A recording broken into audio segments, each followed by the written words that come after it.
Let us start. Now we have some MCQs, and those MCQs are based on diamagnetism, paramagnetism, and ferromagnetism, and including what we learned today. आज जो हमने किया curies temperature, उसके ऊपर भी सवाल है काफी. So just be very quick because these are non-numerical questions. ये न्यूमेरिकल नहीं होता, ये कॉन्सेप्चुअल होते हैं. हाँ, लेकिन एकदम तगड़ा कॉन्सेप्चुअल क्वेश्चन होता है. खोद खोद के पूछेंगे तुमको सवाल कि कौन है, क्या है, कैसा है, कहां से आया, तो बताने को आना चाहिए हमको. चलो, ससेप्टिबिलिटी ऑफ, बस इतना ही बोला है. ससेप्टिबिलिटी ऑफ,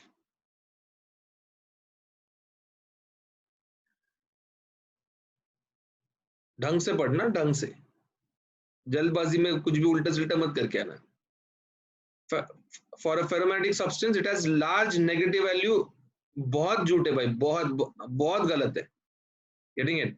डायमैग्नेटिक के लिए स्मॉल पॉजिटिव वैल्यू झूठ है, पैरामैग्नेटिक के लिए स्मॉल नेगेटिव वैल्यू गलत है.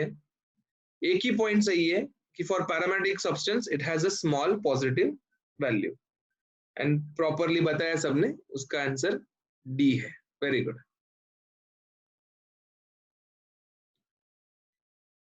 तो नेक्स्ट क्वेश्चन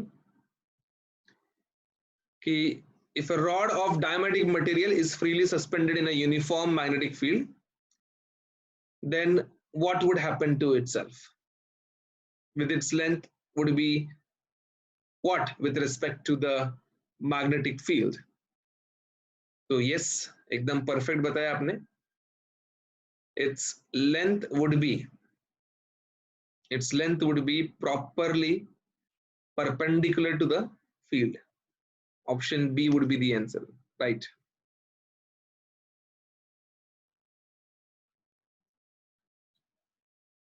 अभी पहचान के दिखाइए.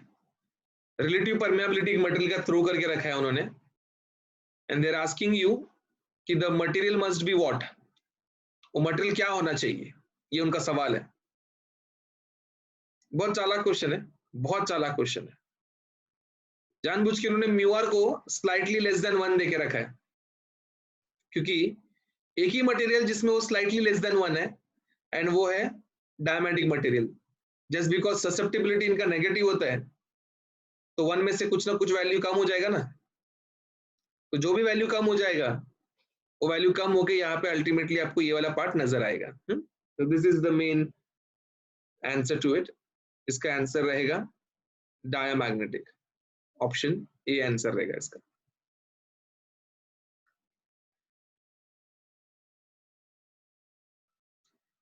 अभी इसके लिए आपको बहुत ही स्ट्रॉन्ग अंडरस्टैंडिंग होना चाहिए इंग्लिश लैंग्वेज का. इसके लिए फिजिक्स तो आना जरूरी है, साथ में इंग्लिश भी समझ में आना चाहिए आपको, तो बता पाएंगे आप जरूर. Come on everyone, let me know.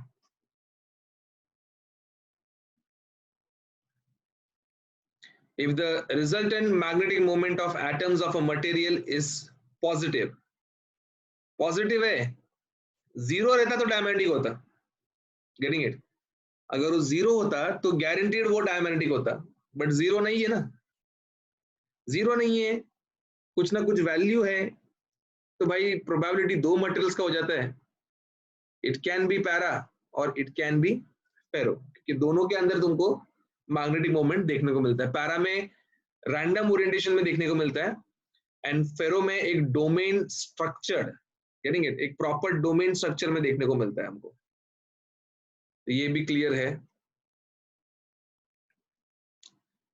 Then एक फेरोमैग्नेटिक मटेरियल को हमने एक्सटर्नल मैग्नेटिक फील्ड में रखा. Then what happens to the size of magnetic domains? One more tricky question everyone. क्या हो जाता है ऐसे? Very good, very sensible answer is it में इंक्रीज और डिक्रीज. अभी इधर ये लोग ने ऐसा नहीं पूछा कि what happened to the size of magnetic domains which are in orientation with the magnetic field. अगर ओरिएंटेड डोमेन का पूछता तो भाई उसका साइज इंक्रीज होता. अगर उस डोमेन का बात करता जो नॉन ओरिएंटेड है विद अदर्स, तो भाई फिर वो तुम्हारा अलग होता. It would have been definitely different man, वो डिक्रीज हो जाता था अगर नॉन ओरिएंटेड है तो, because you know wall shifting होता है वीक मैग्नेटिक फील्ड में, तो उसमें ये देखा जाता है। And the reason why it may increase और डिक्रीजेस, तुमने वीक फील्ड लगाया तो वो कम ज्यादा होता है, अगर स्ट्रॉन्ग फील्ड लगाया तो डोमेन का साइज सेम रहता है, जगह पे फ्लिप हो जाते हैं वो, तो इसलिए वो the word may, it may possibly change, जरूरी की चेंज हो, तो that is what is the point C, that's why the point C is best option for it, it may increase और डिक्रीज। अभी इसका तो जवाब बहुत आसानी से दे पाएंगे आई गेस।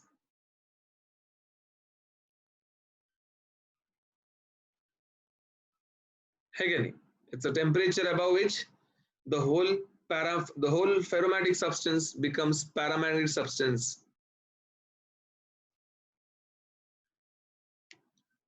Clear है ये पार्ट? समझ में आया सबको? तो this was what was there in the module. अभी कुछ एक्सेप्शनल चीजें करनी है हमको, कुछ एकदम अलग चीजें हैं जो टेक्स्ट बुक में है और हमको बहुत डीप में करना है, वो हमको ऐसा प्रॉपर लेवल पे आना चाहिए कि भाई आना चाहिए, गिरेंगे एग्जाम में शॉर्ट नोट वगैरह आता है उसके ऊपर, एंड काफी ज्यादा मार्क्स के लिए आता है, तो let us try to understand what are those concepts। सबसे पहले हेडिंग दो magnetic shielding, give heading magnetic shielding. तो बेसिकली ये मैंने यहाँ पे आपका 12th स्टैंडर्ड का टेक्स्ट बुक लोड किया है, आई होप आपके पास ये पीडीएफ है एंड आप उसको यूज भी करते हो, ठीक है, नॉट जस्ट कि आपके पास पीडीएफ है, आप उसको यूज भी करते हो, ये मेरा उम्मीद है। You can see there is a topic 11.8, that topic 11.8 stands for magnetic shielding। Now guys, in order to understand this thing on a better manner, okay, I want you people to tell me, do you know the meaning of shielding? Shielding का मतलब समझता है क्या आपको? Do you have understanding of shielding का meaning? Do you understand first of all the word shielding? बताइए ना कोई, शील्डिंग मतलब क्या होता है, बताइए ना कोई। प्रोटेक्टिंग।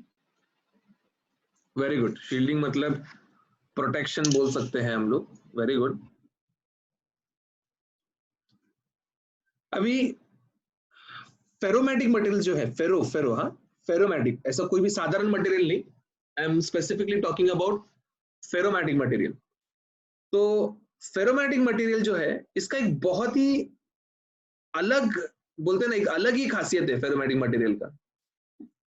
ये मटेरियल अभी जैसे कि तुम देखोगे कि साधारण सा magnetic field, if there is a normal magnetic field, तो वो मैग्नेटिक फील्ड कैसा होता है, तो that magnetic field is like this, it is parallel, it is always parallel because it shows uniformity, getting it, तो वो हमेशा तुमको पैरेलल नजर आएगा, पैरेलल।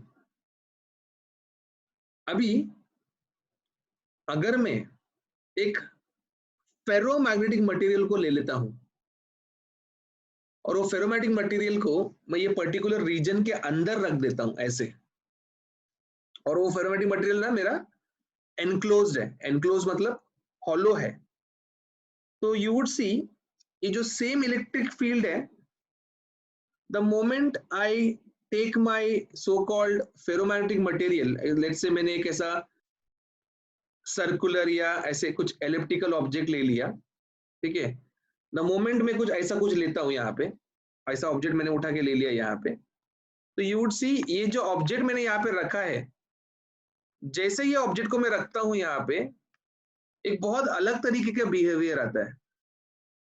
क्या बिहेवियर आता है? अभी ये जो ऑब्जेक्ट मैंने यहाँ पे उठा के रखा, due to this object the whole magnetic lines of forces they start behaving very different.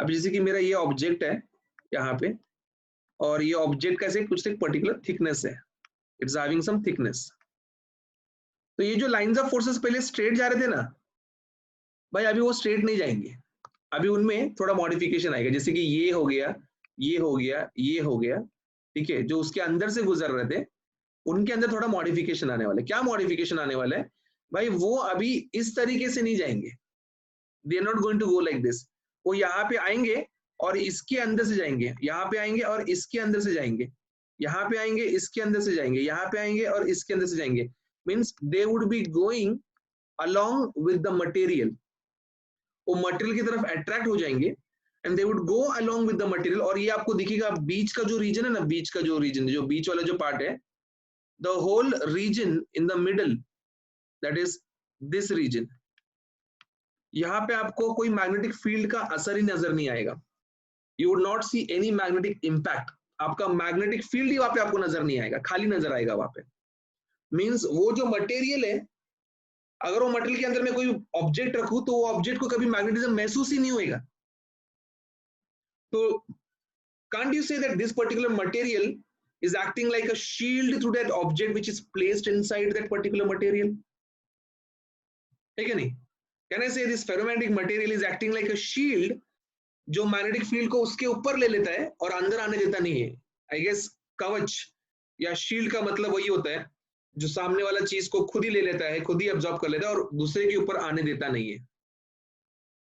This ability of ferromagnetic materials is used in many aspects of physics. There are laboratories, there are many experimental labs जहां पे they play with strong magnetic fields, वो हमेशा magnetic fields के साथ में खेलते हैं। And ऐसे कंपोनेंट्स होते हैं जो मैग्नेटिज्म की तरफ अट्रैक्ट हो जाते हैं या ड्यू टू मैग्नेटिज्म उनका बिहेवियर चेंज हो जाता है, और ये किसी को भी डिजायर्ड नहीं होगा कि विदाउट देयर कंसेंट या विदाउट देयर नोटिस एक कोई भी मैग्नेटिक फील्ड आ रहा है और उनका पूरा वो चीज जो स्टेबल है उसको अनस्टेबल करके चला जा रहा है, ये किसी को भी पसंद नहीं आएगा। So that is the reason they cover that particular material with ferromagnetic materials, और ferromagnetic material उस मटेरियल के ऊपर एक शील्डिंग जैसा काम करता है, एंड एक ऐसा शील्डिंग जैसा काम करता है कि कोई भी प्रकार का मैग्नेटिक फील्ड उसके ऊपर असर ही नहीं करता। समझ में आए? कोई एक्सटर्नल फील्ड उनको फिर बाद में भेद भी नहीं पाता है, and just because it is not able to rupture that particular material, the object which is inside that material is shielded very well. This property of this particular so-called materials is known as magnetic shielding ability. इस ability को हम लोग magnetic shielding कहते हैं। Getting it? तो आपके text book में भी देखो वो डायग्राम दिया हुआ है। I hope you can see that diagram very clearly. ठीक है, तो ये देखो ना, यहाँ पे एक आयन रिंग लिया। अभी आयन रिंग क्या होता है? What is iron ring, man? Iron ring is basically something which is made up of ferromagnetic material.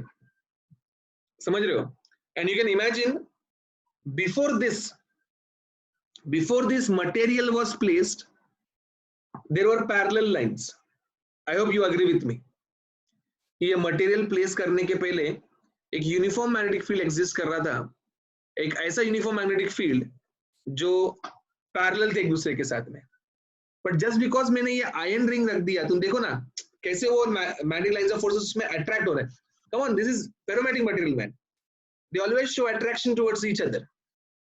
समझ में आ रहा है? एक छोटा आयन नील है, तूने मैग्नेट की तरफ रखा तो आयन नील अट्रैक्ट हो जाएगा वो पर्टिकुलर मैग्नेट की तरफ, definitely. Getting it? Because it is ferromagnetic in nature. तो वैसे ही ये आयन रिंग तूने रखा तो वो मैग्नेटिक फील्ड लाइंस उसको स्टोर करने का आदत है। It has that ability of storing magnetic lines of forces inside it. तो जो भी आजू बाजू में मटेरियल रहेगा उसको उठा के अपने अंदर स्टोर करेगा, और अपने अंदर स्टोर करके वो m net upon v, that is magnetization, show करेगा। तो अपने अंदर स्टोर करने के लिए वो फील्ड लाइंस को खींचेगा अपने तरफ ताकि वो स्टोर कर पाए।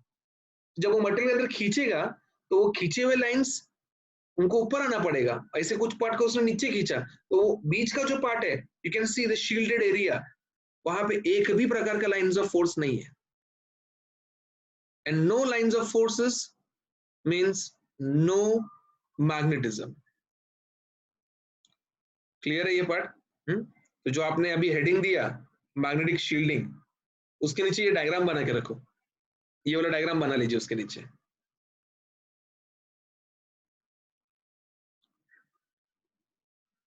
ये डायग्राम बना लो, फिर मैं आपको लिखा देता हूँ उसमें।